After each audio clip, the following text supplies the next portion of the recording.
L'autre star, s'il est dans notre journal, Michael Jeremias, bonjour, on est ravi d'être en direct avec vous. Bonjour, merci de nous consacrer Bonjour. quelques minutes.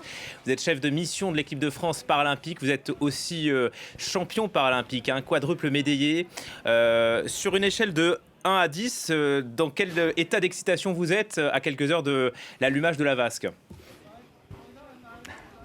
À 1000 à peu près. Non, on est très excités. Ça fait 9 ans qu'on travaille sur l'organisation de ces Jeux.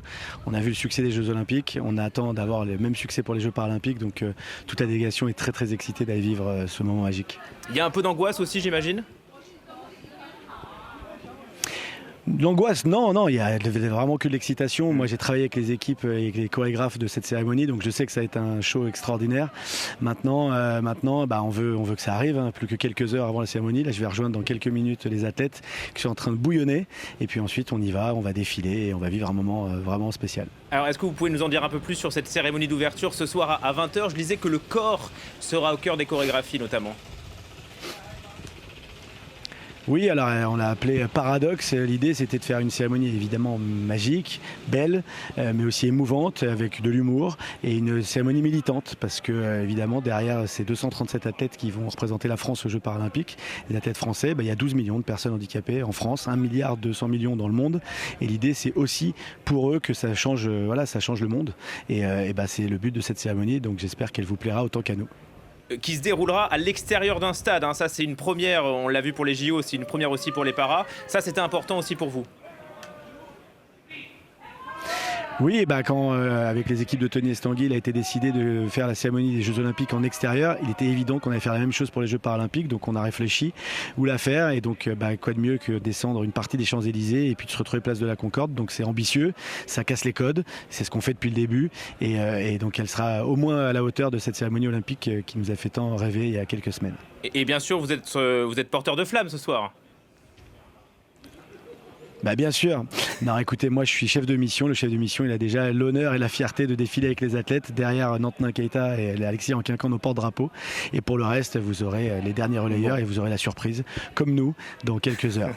En tout cas, Tony Estanguet vient de le dire, les porteurs de flammes sont informés, c'est déjà ça. On voit derrière vous les athlètes, hein, puisque vous êtes au village olympique. Vous avez vécu, vous, ces veilles de compétition. Il y a 82 femmes, je crois, 155 hommes pour la délégation française. Vous leur dites quoi? Vous les rassurez? Vous les coachez? Moi, je leur dis de profiter. C'est-à-dire que ceux qui vont assister à la cérémonie, c'est que sur la base du volontariat. Personne n'est obligé d'aller à la cérémonie d'ouverture. Il y en a un certain nombre qui ont décidé de ne pas y aller parce qu'ils ont des compétitions dès demain. Je pense notamment au cyclisme et à la natation. On a des chances de médailles, de médailles d'or dès demain avec Hugo Didier, Alex Portal, Marie Patouillet. Je leur dis surtout de profiter. C'est unique dans une vie et qui plus est quand c'est à la maison. Donc, ce sont des moments magiques et une expérience réussie pour des athlètes. C'est soit des médailles pour ceux qui ont des chances de médailles, soit de profiter de tout ce que les Jeux ont à offrir. Et ça commence ce soir. Ça commence ce soir donc avec la cérémonie et ensuite donc la compétition. 2 millions de tickets vendus, dit Tony Estanguet. Bon, vous misiez sur à peu près 3 millions. On sent malgré tout qu'il y a un engouement populaire autour de ces nouveaux Jeux. Est-ce que vous diriez que le regard a changé sur le handisport? Alors on misait sur 2,5 millions, mais les Jeux n'ont pas encore commencé et on sait très bien qu'il va y avoir dans le week-end l'achat de beaucoup de billets, donc on peut atteindre cet objectif-là et j'encourage toutes celles et tous ceux qui n'ont pas eu la chance de vivre les Jeux Olympiques ou qui veulent revivre ces émotions-là. Il reste des billets pour aller voir des sports incroyables. Il y a déjà sur les 22 sports, il y a déjà 8 sports qui sont complets, donc n'hésitez pas, ceux qui aiment le tennis fauteuil. Moi je faisais du tennis fauteuil, il y a encore plein de places à Roland-Garros, on n'a pas toujours l'occasion d'y aller, donc il faut se ruer dessus. Et après oui, c'est un outil puissant les Jeux Paralympiques pour transformer la perception qu'on a des athlètes paralympiques, mais aussi du sport et plus globalement des personnes handicapées. Donc oui, on espère qu'il y aura un avant et un après et qu'il y aura un héritage fort de ces Jeux pour tout simplement qu'on devienne des citoyens à part entière parce que finalement c'est ça l'objectif. Mais concrètement, qu'est-ce qui peut changer? Le président du Comité international paralympique dit que ça doit être un accélérateur en matière d'inclusion pour les personnes en situation de handicap. C'est un accélérateur. Depuis les Jeux de Barcelone en 92, on a mesuré à quel point les Jeux paralympiques transformaient la société. D'abord dans le changement de regard, apprendre à vivre ensemble vraiment, que ce soit plus jamais un sujet qu'une personne handicapée soit votre ami, votre copain, votre amant, votre maîtresse, votre collègue, votre ennemi aussi. On est comme tout le monde. Et donc il faut d'abord que le changement de regard s'opère et ensuite que ce soit finalement assez banal qu'on puisse, à des citoyens de plein droit, accéder à la société dans son ensemble. La question de l'accessibilité, et pas que dans les transports, est un sujet. On a entendu la présidente de région Île-de-France, Valérie Pécresse, annoncer il y a 2 jours qu'elle était prête sur 20 ans à lancer un grand chantier, enfin, parce que je dis enfin, ça fait très longtemps qu'on l'attendait, de mise en accessibilité de toutes les stations historiques du métro. Donc c'est un budget de 20 milliards d'euros. Donc voilà, c'est un des héritages, ça va être tout simplement de nous rendre accessible la cité. Et l'accessibilité de tous les sites, les gares ferroviaires, notamment les desservants, c'était l'une des promesses de la candidature de Paris. On en est encore loin, c'est une déception j'imagine, même si vous le dites, on est sur la bonne voie. Tous les sites sont complètement accessibles. Les transports, le métro n'est pas une solution de mobilité, notamment pour les personnes en fauteuil roulant, mais il y a d'autres systèmes de transport. Île-de-France Mobilité s'est mobilisée.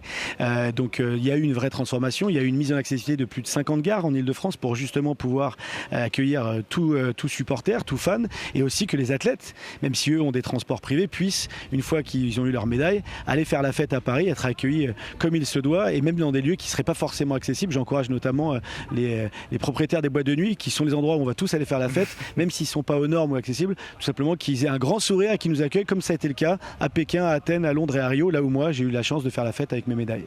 Bon, en tant que journaliste, je vous embête avec la question que tout le monde vous pose, mais quand même le message est important, puisque vous avez marqué les esprits en disant que les champions para ne sont pas des super-héros. Vous dites ça pour banaliser en quelque sorte la différence ?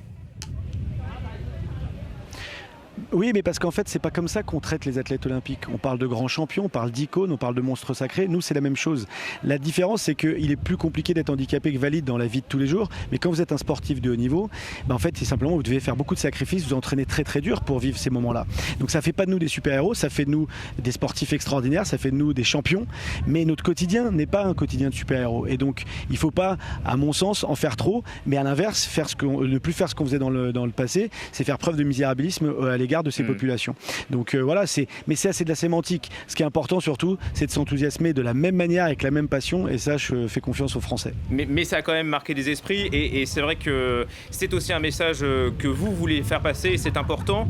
Il y a une question qui revient beaucoup dans les rédactions et autour de nous. Pourquoi ne pas avoir organisé les JO en même temps que les Jeux Olympiques, les Jeux Paralympiques ? Vous avez la réponse ? Oui, j'ai la réponse. Déjà parce que les Jeux Olympiques sont organisés par le Comité international olympique. Les Jeux paralympiques sont organisés par le Comité international paralympique. Ce sont 2 entités complètement indépendantes, même s'il a été convenu que depuis les Jeux de Barcelone, toute ville qui organise les Jeux Olympiques organise aussi les Jeux paralympiques. Ensuite, vous avez plus de 10 000 athlètes olympiques et plus de 4 000 athlètes paralympiques. Ce serait impossible, en gardant le même nombre d'athlètes et le même nombre de compétitions, d'avoir tous les athlètes au même moment. Et puis imaginez la taille du village et donc ce que ça coûterait. Donc aujourd'hui, c'est pas possible. Après, on pourrait tout à fait réinventer tout et tout casser, pourquoi pas. Mais moi, mon rêve, c'est qu'un jour, les Jeux paralympiques soient un événement complètement indépendant et autonome et indépendant du Comité international olympique, et qu'il y ait les Jeux paralympiques et que les médias, le public et les sponsors se disent c'est là où on va, et c'est ça qu'on veut voir, indépendamment de tout le reste. Et c'est sûr qu'on vous suivrait, on vous suivrait, c'est sûr, sur France 24. 50 médailles dans l'escarcelle française en 2021 à Tokyo. C'est quoi les chances de médaille pour la France ? La 8e place, dit la ministre des Sports. Ça, c'est atteignable ?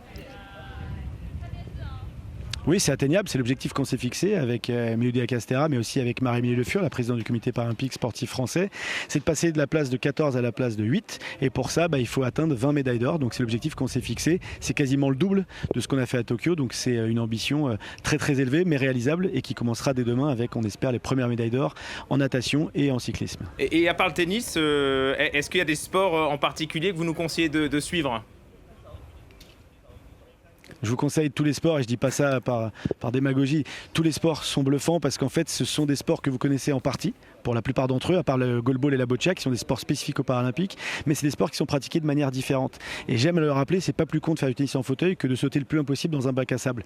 Et je vous parle même pas du saut à la perche. Donc pour le coup, vous allez vous prendre une claque. Allez voir le C6 foot au pied de la Tour Eiffel, le C6 foot remplace le beach volley. Allez voir le rugby fauteuil ou le basket fauteuil, ce sont des sports très impressionnants. Et évidemment, le tennis fauteuil à Roland-Garros, au Stade de France, vous allez voir voir des compétitions, vous allez voir toutes les épreuves que vous avez l'habitude de voir, mais pratiquées par des personnes malvoyantes, par des personnes amputées d'une jambe, deux jambes, par des personnes amputées des bras, par des personnes de petite taille, par des personnes en fauteuil roulant. Vous allez voir des choses extraordinaires. Donc allez là où il reste de la place, juste allez-y. Et puis pour ceux qui n'ont pas la chance de pouvoir se déplacer, regardez derrière vos écrans. Et puis je vous rappelle qu'il reste encore des centaines de milliers de places à 15 €.